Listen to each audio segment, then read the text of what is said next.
Katika kitabu cha Mwanzo sura 26 mstari wa 22 unasema, akaondoka huko akachimba kisima kingine, wala hicho hawakukigombania. Akakiita jina lake Rehobothi. Akasema, kwa kuwa sasa Bwana ametufanyia nafasi, nasi tutazidi katika nchi. Ndugu mgeni rasmi, kwa andiko hilo tunaona Rehobothi kilikuwa ni kisima kisichogombaniwa, na sisi hapa ni kisima cha maji ya uzima, na maji ya kisima hiki ni dawa. Ndio maana tukaitwa Rehobothi, maombi ni dawa. Historia fupi ya kanisa. Ndugu mgeni rasmi, safari ya kanisa la Rehobothi, maombi ni dawa ilianza rasmi tarehe 5 Julai mwaka 2020, ikiwa na msingi wa unyenyekevu. Tulianza ibada zetu ndani ya chumba kidogo cha fremu ya biashara, eneo la Kifuru, Dar es Salaam, tukiwa na washirika 3 pekee.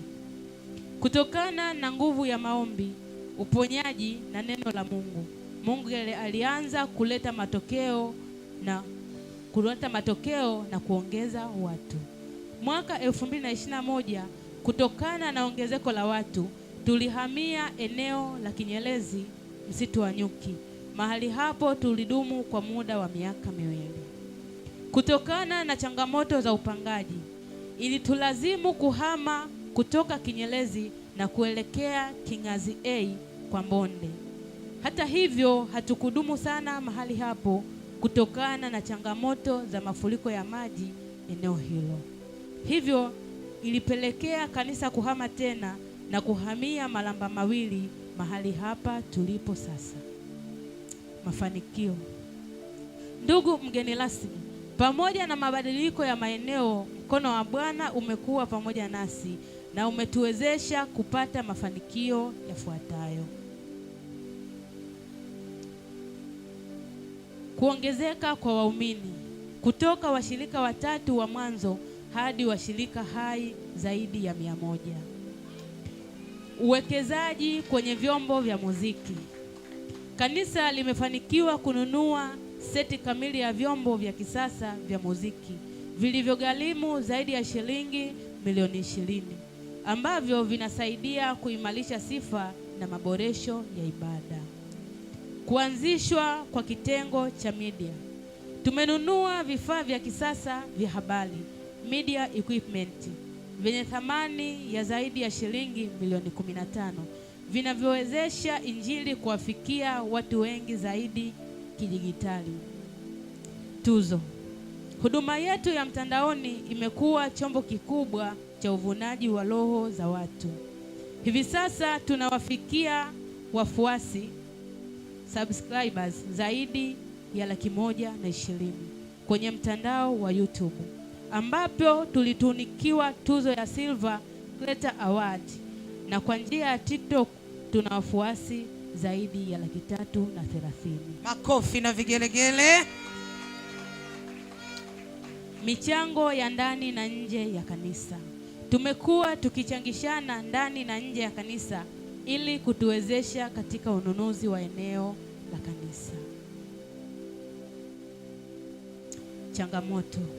Ndugu mgeni rasmi, pamoja na mafanikio haya makubwa kimwili na kiroho, kanisa linakabiliwa na changamoto kuu moja: ukosefu wa eneo la kudumu la kanisa, kiwanja. Kutokana na eneo letu wenyewe kunatufanya tuendelee kuwa wapangaji. Hali hii inasababisha kanisa kuhamahama mara kwa mara na kutuzuia kufanya uwekezaji wa kudumu, kama vile kujenga jengo la kisasa la ibada, ofisi ya mchungaji kiongozi, madarasa ya uhakika ya watoto, eneo la watu wenye mahitaji maalum wakati wa maombi na miundombinu mingine ya kijamii. Ombi. Ndugu mgeni rasmi, tunaomba utuunge mkono katika jitihada hizi za ununuzi wa eneo la kudumu la kanisa linalogharimu shilingi milioni 150. Tunaamini kuwa Mungu anatenda kazi kupitia watu aliojiwekea akiba. Nawe ukiwa mmoja wapo, Leo tunaomba utuunge mkono kwenye jitihada hizi. Hitimisho. Tumemwomba Mungu kila mbegu itakayopandwa siku ya leo kwa ajili ya nyumba ya Mungu itarudisha baraka tele katika maisha, familia na kazi za mikono. Kama Biblia inavyosema katika kitabu cha Wakorintho wa pili sura ya 9 mstari ule wa 7, Mungu humpenda yeye atoaye kwa moyo wa ukarimu. Shukrani. Tunasema asante sana mgeni rasmi kwa kutenga muda wako na uwepo wako na kwa moyo wako wa utoaji. Mungu wa mbinguni akubariki sana. Abariki kazi za mikono yako na alibariki kanisa letu la Rehobothi Maombi ni Dawa. Ubarikiwe sana mgeni rasmi na wageni wote.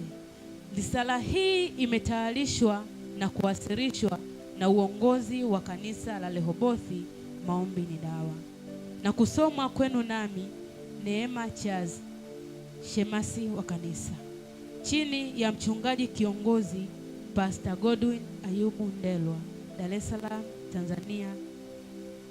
Tanzania, tarehe 2 mwezi wa 8 2026. Asanteni sana kwa kunisikiliza na Mungu wa mbinguni awabariki. Makofi na vigelegele kwa msomaji. Wakati anachukua rithara, anapeleka meza kuu kukabidhi kwa mgeni rasmi pamoja na wageni waalikwa. Taratibu inaenda meza kuu tayari kwa kukabidhiwa meza kuu, na ili waweze kutathmini kile ambacho kimeandikwa, wanashika wote kwa pamoja, wanakabidhiwa. Makofi na vigelegele vya shangwe. Makofi na vigelegele vingi.